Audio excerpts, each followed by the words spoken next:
Hello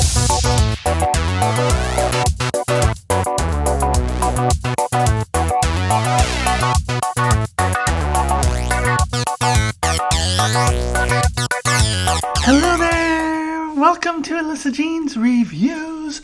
My name is Alyssa, and this is my review for the Star Trek Lower Decks Season 2 finale. Yes, we are finally here. We have reached the finale of this season, and it is sad. But the Season 2 finale is, of course, Season 2, Episode 10, First Contact. So, of course, as usual, the spoiler warning, etc., you shouldn't have clicked on this video if you haven't seen it yet, blah, blah, blah. So, let's start with my thoughts and feelings of this episode. So, continuing with the theme from last week, I think that Lower Decks continues to show that it can be a versatile show and not a one-trick pony. I felt that this was a very unique episode in a lot of ways. This, to me, was the most straight-up, serious Star Trek episode that they have done to date, and there is some humor in it. It's not like it's not funny at all. There's some jokes, but it's more like jokes you might have in a regular, normal Star Trek episode. Like, well, maybe not totally. I mean, but this did feel the most like an actual, straightforward, serious Star Trek episode out of any episode of Lower Decks yet, and I'm here for it. I loved it. I don't want that to be the norm. I would hate for the show to turn into this, because I didn't sign up for a straightforward, serious Star Trek show with a few jokes. I signed up for episode 8, reference after reference, and I'm just rolling on the floor laughing. That's what I want to see more often, but I love that they have mixed things up each of the last 3 weeks with different things, and I wouldn't mind seeing a serious episode, serious as far as Lower Decks goes, like this one every once in a while. I just wouldn't want it to be the norm, but for this one, I'm here for it. I don't think I liked it quite as much as either as the previous 2 weeks, but I still thought it was a pretty solid, pretty strong finale for the season. Okay, so let's go through the episode itself now, and I'm going to start off with the beginning and the introduction of Captain Sonia Gomez, and I was kicking myself for not realizing exactly who this was the moment I saw her. I was like, Sonia Gomez, who is that? I must be getting old and my memory isn't what it used to be, because there was a time where I loved this character even though she was only in 2 episodes, and I wanted to see more of her. I thought she was kind of an interesting character, and I wanted to see her climb up the ladder a little bit. But she was only in 2 episodes of The Next Generation. I couldn't remember which one, so I looked it up. It's Q Who, which I was like, oh yes, of course. Q Who, which is the episode in which she spills her hot chocolate on Captain Picard, which gets referenced in this episode, which I thought was great once I remembered who this was. And then, ironically, Samaritan Snare, which is the debut of the Packlets. So she was in those 2 episodes in The Next Generation, and I kick myself for not immediately recognizing who this was, because I used to actually love this character and went to see more of her like years and years ago. And she was voiced by the original actress who actually played her all the way back in Season 2 of The Next Generation, which explains why the voice acting wasn't that good. When I was listening to it, I was like, who is this voice actor? She's not all that good. But makes sense, because that's not what she does. Who knows? She's probably, raising a family of 5 and living in suburbia and shopping for groceries and going to soccer games. Who knows what she's even doing anymore? But it was fun that they got the original actress back. And you know what I really enjoyed about this character is that she defied the norms for other Star Trek or other starship captains appearing in a show. When I first saw her and I didn't quite remember who she was, I was like, oh, well, she's going to betray Freeman, or she's going to be an asshole, she's going to be evil, or she's going to die. That anytime you see another captain in Star Trek, I swear to God, either they're like going to turn bad, they're going to be a member of the Maquis, they're going to be evil, or they're just going to die, which happened actually in season 1 of Lower Decks in that finale, where there was another captain that we got to see, and she died. It happens so often that I just automatically expect it as soon as I see another captain. One of those things. And I love that they defied that by having a good captain who's actually a friend to Captain Freeman and let her have first contact in the end and didn't die. And it ends up being a beloved character from my past. So cool. Really loved that. So then when she has the interactions at the beginning with herself and Captain Freeman and Mariner's dad, are they divorced? They bet they're divorced. I kind of had thought that they were still married, but they never see each other, so I don't know. But in any event, they have this interaction where it gets revealed that Captain Freeman is getting promoted, and so by that I took to mean that she's getting a better starship. She's not going to become an admiral. Because the California class is the butt of jokes in Starfleet, apparently. She's at the bottom of the food chain, and so she's going to move up.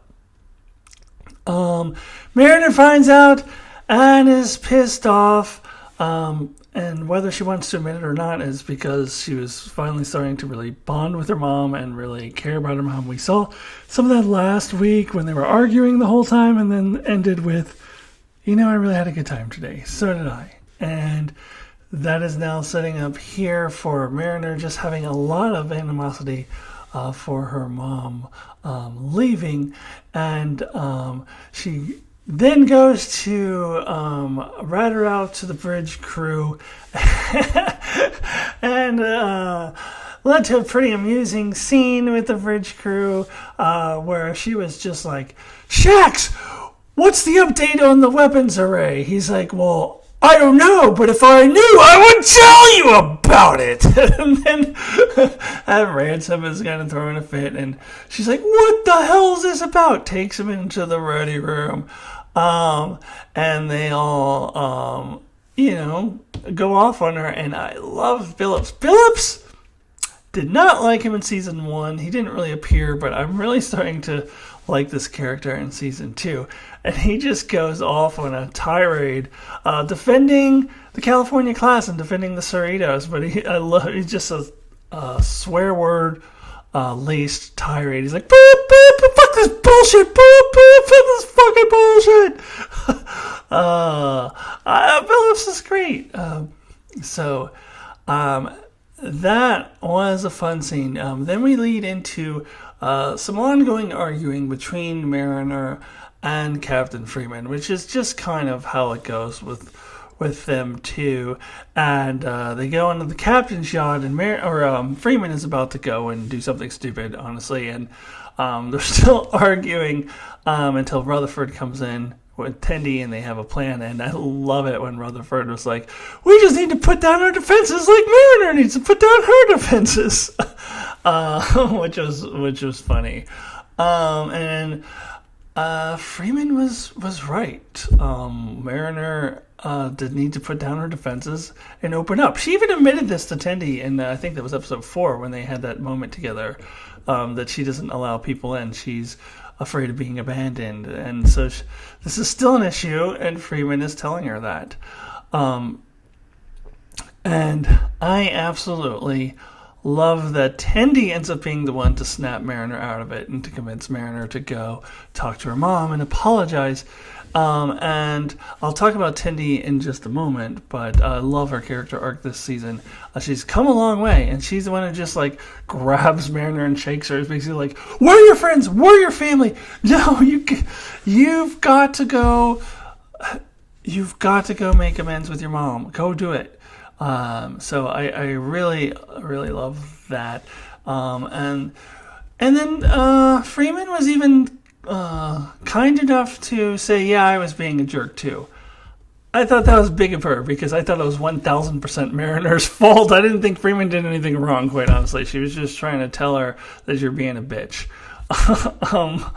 Mariner was being a bitch. Freeman was right. She was not letting people in, not putting her defenses down. So I don't think she should have apologized. So it was big of her to do so. So I always love when the Mariner and Freeman relationship is explored. I don't think they did it enough. As I said in my season 2, episode 1 review, way back at the beginning of the season, I thought that they kind of abandoned the storyline that they had left us with at the end of season 1, with a new kind of relationship between Mariner and her mom. So I love seeing that they're still working on the relationship here in the season 2 finale. Last thing on Mariner, I have to point out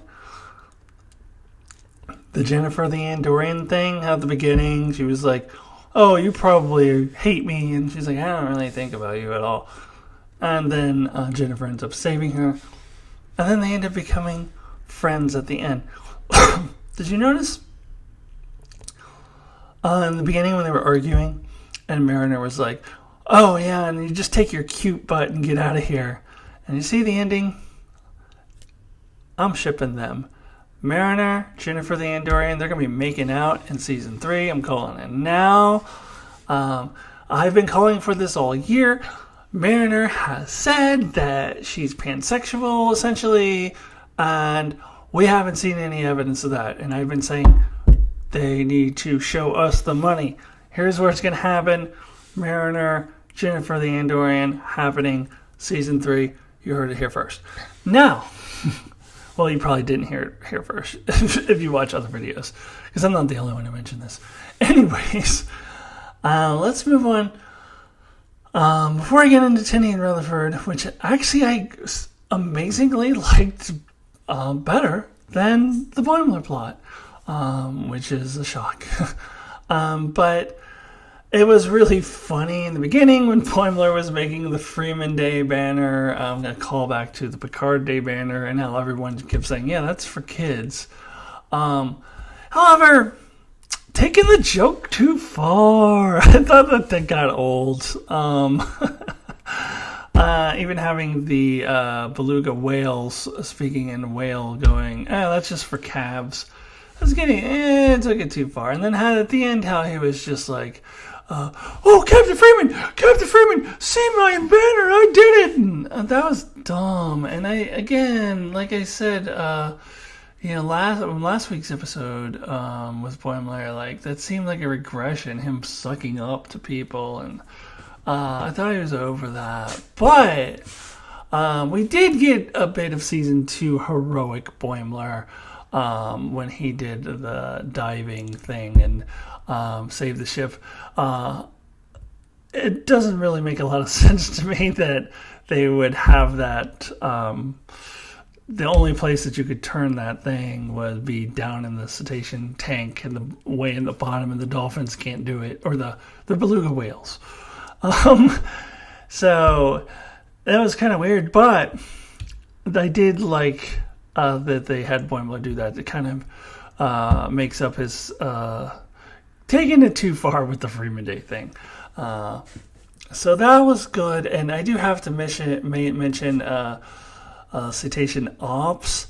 The only reason why I know what Cetacean Ops is because I watch the channel Trek Culture, and Sean Farrick is like huge into it. He's like, they gotta have Cetacean Ops. Mike McMahon promised us that, and I was like, what the hell is it? And I had never heard of it, but evidently it was on the original plans for the Enterprise D when the show was first proposed way back in the day.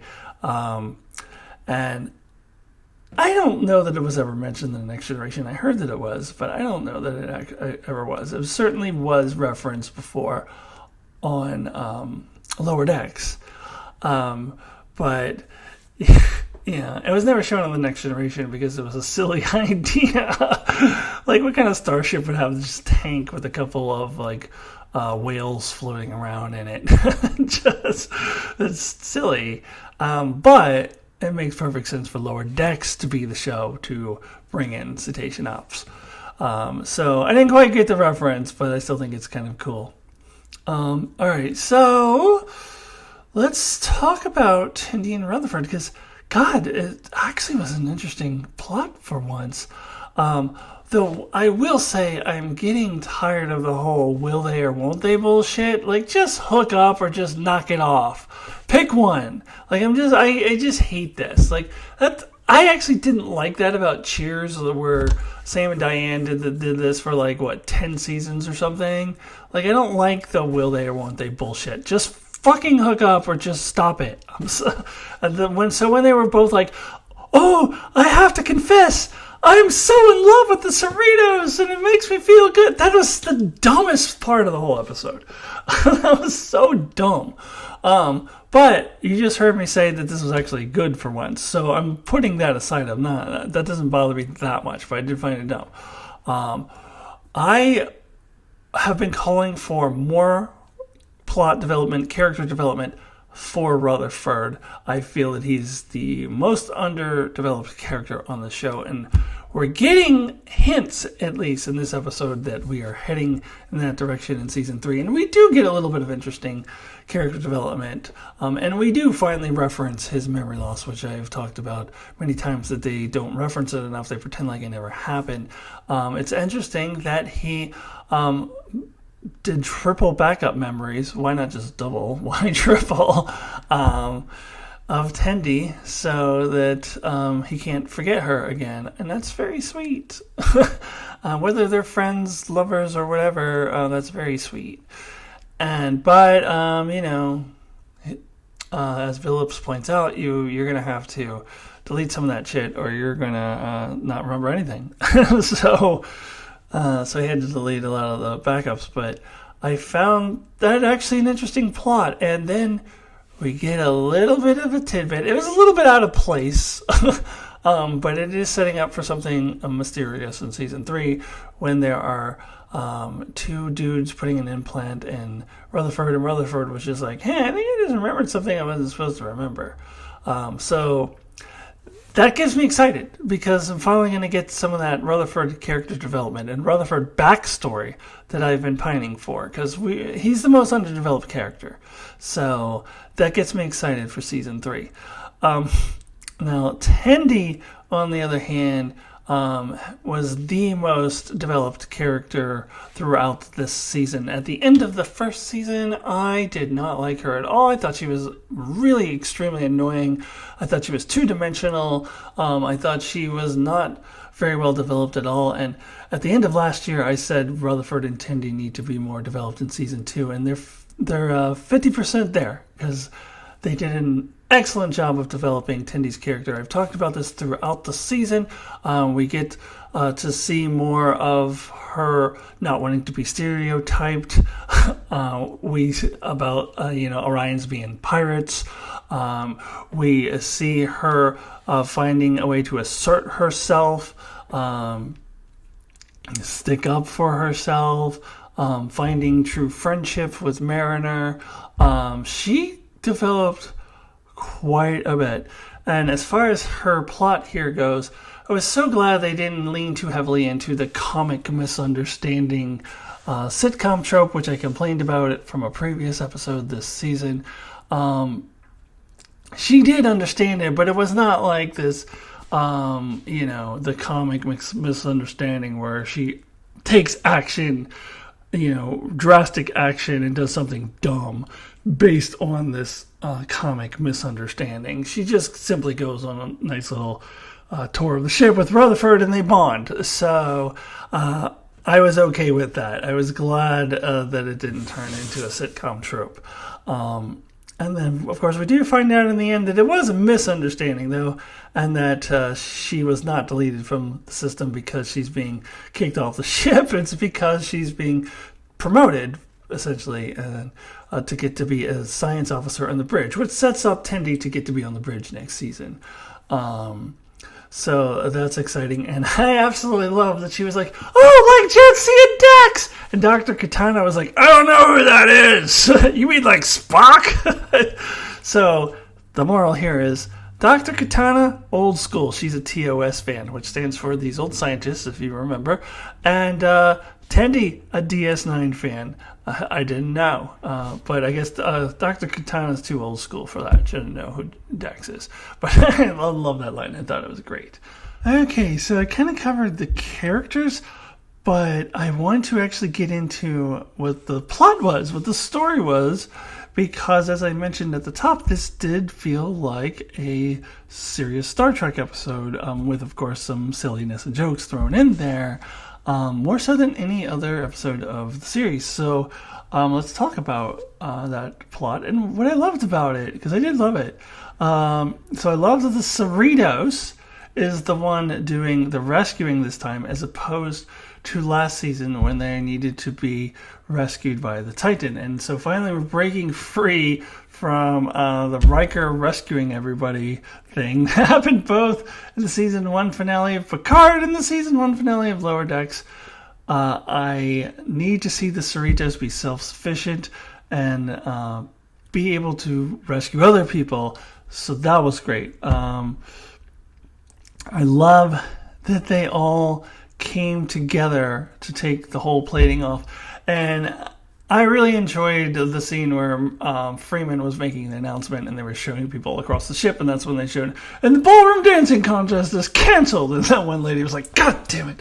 And we got a shot of Jet, who we saw earlier this season, getting a counseling session with the bird counselor, which was funny. I have not seen anyone else mention that in the review yet. Did you all not see Jet in his counseling session?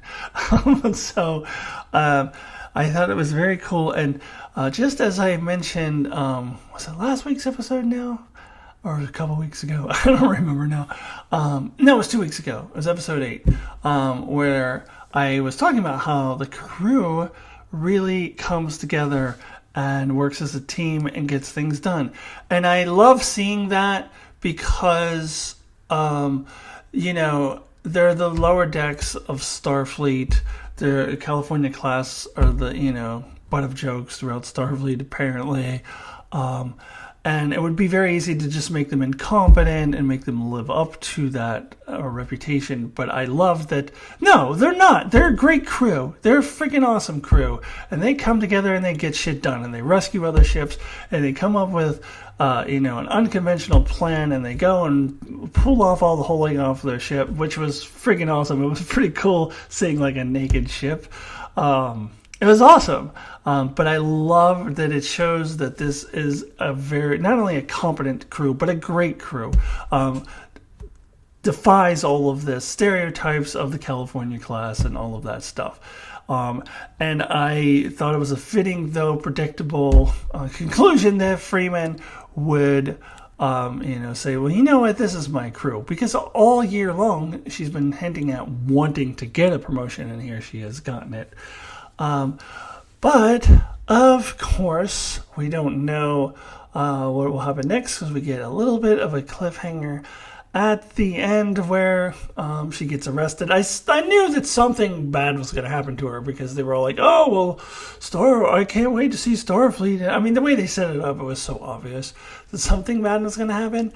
But we end on a cliffhanger, which ties into the plot from last week with the Klingon, rogue Klingon. So she's being accused of working with the rogue Klingons with the bomb on Pakled planet. So Mike McMahon was saying, oh, we don't know, maybe she did. No, she didn't. Just stop it. She was obviously framed. If she did do it, then that would be bad writing, because that's not within her character. That would suck. So no, she didn't do it. So I don't know. I don't know how I feel about this cliffhanger. It's fine. I mean, I don't know that it was needed. Honestly, I think we could have tied in the Klingon stuff and the Pakled stuff next year. But I don't hate it. I just don't think it was amazing or anything. It's fine. Whatever. But overall, still quite enjoyed this episode. As I said at the top, I don't want this kind of episode to be the norm, but I appreciate that they did an episode like this week, and I wouldn't mind seeing it every once in a while. Alright, so let's move on to the end of this video and my rating out of 10 for this episode. So I always give a rating out of 10, with 1 being the lowest possible score and 10 being the highest possible score. My rating for Lower Decks Season 2 Episode 10 is an 8.5. My initial reaction was 8. The more I think about it, it's more than an 8. But it's not a 9, because if it were 9, it would be the same as last week's episode, and I definitely like last week's episode better. So 8.5. Solid finale. Not a typical Lower Decks episode, but I really enjoyed it. So I thought the season went out with a bang, and I loved the season overall. I think the show took a big step forward. We got the Tendi development. We got more development with Boimler, Mariner. All of that was good. We got some hilarious episodes, such as episode 8. We got a very unique episode in episode 9. We've got a new Temerian character back in episode 2, though I wish they would use him a little bit more. Lots of great stuff. The show has definitely improved, and it is set up to improve even more. I expect even more big things from the show in Season 3. The show could really take off in Season 3. But Season 2, absolutely a joy. Really enjoyed watching it. So that will segue into what I'm doing next. So on a Saturday, October 16th, 2 days from when I'm recording this, I will be doing a live discussion on the season of Lower Decks with Mark, my brother, who is from his channel, Enchantment of Eternity, and in fact, that is where the discussion will be. It'll be over on his channel, Enchantment of Eternity, and as soon as he sends me a link for that, I will put it in the description below. But it is going to be Saturday, October 16th at 6 o'clock my local time here on the West Coast, 9 o'clock if you're on the East Coast, and if you're anywhere else in the world, you would just click on that link when you see it, and it'll tell you your local time. So that will be coming. That'll be interesting, because I definitely like the season a lot more than Mark. But you know, that's okay. I can just tell him how sad I am for him that he does not appreciate what a great season this is. So that's, it's his loss. But anyways, we'll be having that discussion. Oh, and I think Don Willie's going to be there too. Actually, I don't know if that's confirmed, so I don't want to promise anything, but I think he is. So that is happening. Also, I got to let you know what else is new on my channel. I have 3, not 1, not 2, but 3 brand new videos, in addition to this one being dropped on Friday, October 15th. And only 2 of them were planned on my calendar. So one is the What If review and episode rankings, where I rank all of the episodes of the season of What If. And my video called Alyssa Debunks Transphobic Comments, where I read 3 comments that I got on my channel that are transphobic and just kind of break them down and say why they're ridiculous.